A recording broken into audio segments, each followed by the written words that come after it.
Yes, I can. Chris, do you want to stand? Yeah, Chris, why don't you move closer to the center?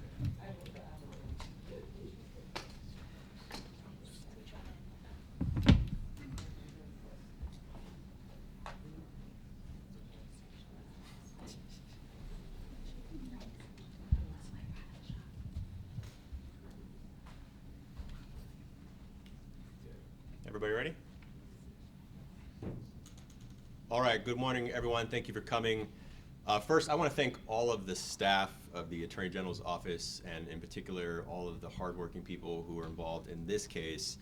Every day, people come to this office and our 13 offices across the state to defend the law in Washington, to defend our rights, to defend our values, and I'm really proud to be part of this effort and this team, and thankful to have so many dedicated public servants doing this work. And today, we are continuing in that effort. This morning, the state of Washington filed suit in King County Superior Court against the software company RealPage and 9 local landlords for violating the State Consumer Protection Act. RealPage and landlords conspired to artificially raise rents for thousands of people in multifamily housing in Washington. Our investigation found that RealPage and others accomplished this in a very unfair manner. RealPage is a company that provides software tools that allows landlords to share sensitive, non-public competitor information to feed an algorithm that favors higher rents. Every step of their pricing method favors setting rents at the very top of the market, artificially pushing that ceiling higher. It's price fixing, it's illegal, and it hurts Washingtonians.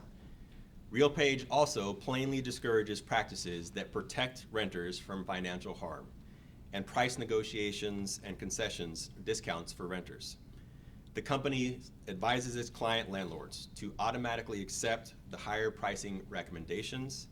It tells landlords to keep prices high even when occupancy is down. RealPage even recommends staggering lease prices that they don't go down so housing supply increases.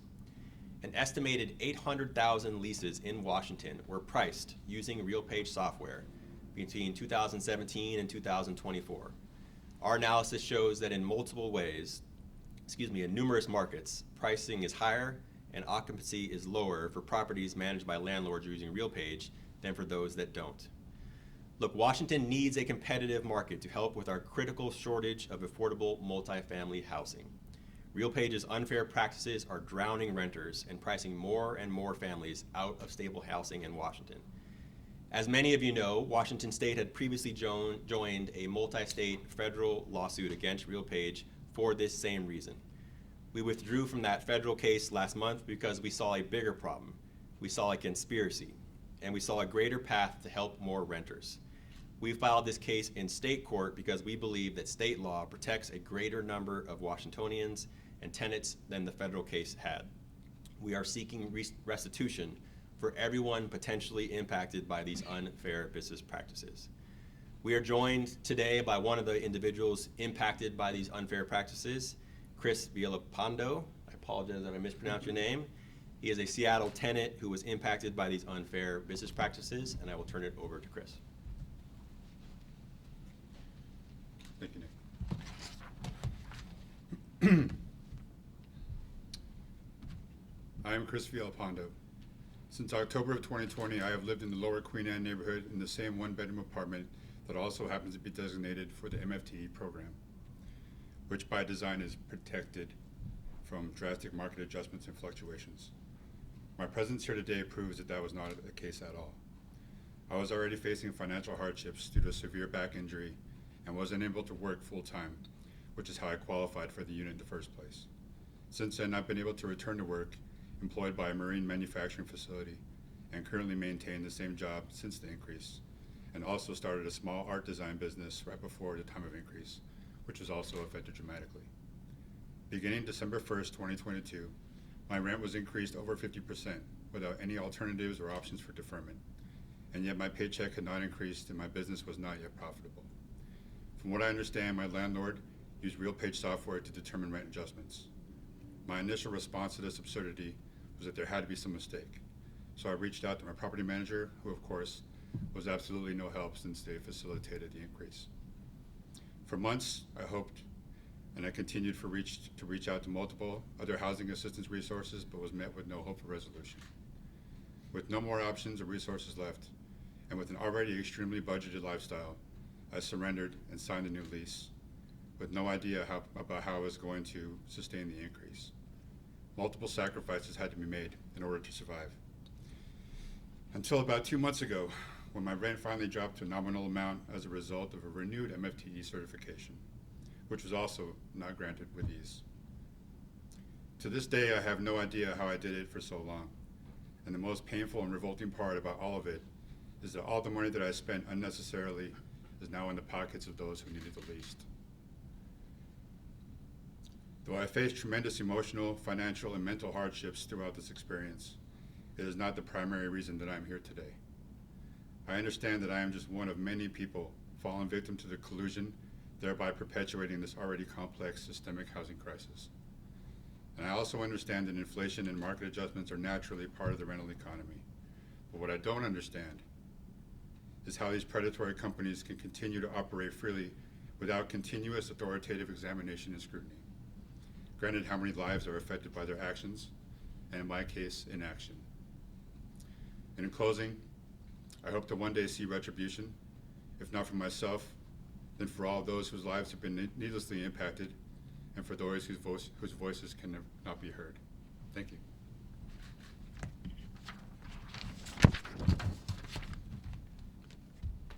Thank you, Chris, and I'll take any questions. Agent Brown, can you talk about just the evidence that you have to prove that there was some illegal price fixing going on? Well, there's a lot of evidence that's laid out in the complaint that shows the coordination between RealPage and impacted landlords. As I said, there was a prior case that we had been participating in federal court with many other states. Through the course of that, there's been a lot of discovery that's already taken place, and there's countless evidence to show how these models were being shared, how landlords that participated with RealPage were not letting the market forces naturally determine the rents, but deciding together to set rates at unfair rates. And I think you said this, but could you repeat it? How many tenants do you think are impacted here in our state? Well, between 2017 and 2024, there are approximately 800,000 renters in Washington that were impacted by this. This case focuses on the work of RealPage and 9 other landlords, but there's a lot of impacted people over the course of those 7 years. And one more for me is, if there were some penalties here, how do you think that could reshape our rental market?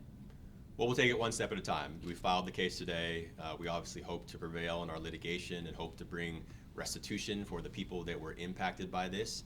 But I hope that it helps put landlords in Washington on notice that they have to treat renters fairly, that they have to follow Washington state law, that they cannot illegally collude. We are obviously facing a housing crisis in Washington, not just in Seattle, but all across the state, and there are many, many causes towards that. But one of the things that we have found that is unnaturally impacting our housing market is cases like this, actions like RealPage, and I do not want to see that conduct happen from anyone else here in Washington. How will people be contacted if they can get some money back, and what do people need to do right now? Do they just need to wait till the lawsuit goes through? Well, yeah, first, we have a tremendous team, and not just the people that you see here with me today, but a number of investigators who are part of this case, working with tenants to see how they were impacted. So we also already have identified a lot of people that were impacted, but we'll make sure that as we move forward that we provide public information for people that might have been impacted, and so they can be a part of the case. We've got a question from Zoom. Sure.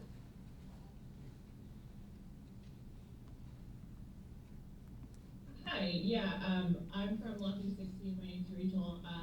You mentioned you withdrew from the DOJ suit after seeing conspiracy. Can you elaborate on what you mean and how this lawsuit differs from the claims being brought in that suit by the DOJ and other states?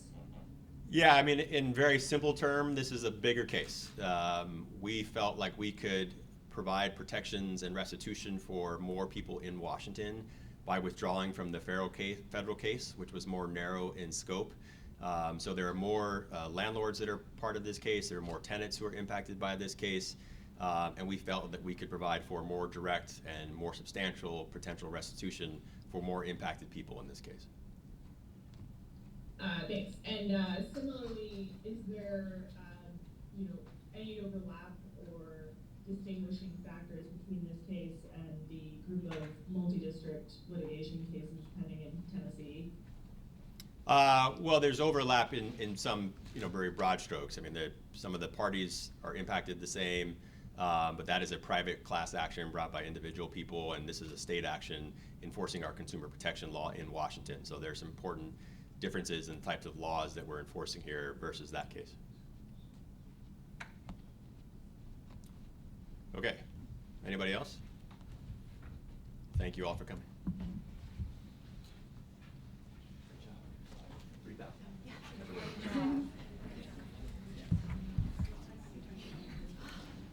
Yeah, that's for everybody. Breathe out.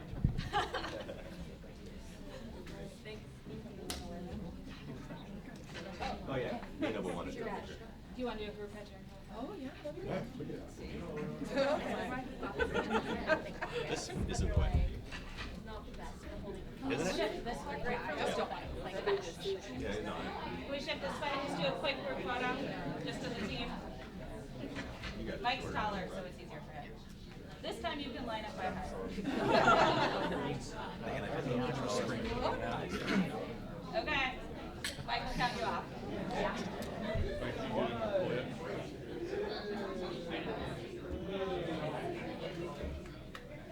We'll make sure that gets to you guys. Thank you so much. Great job. Everyone did really good. Yes.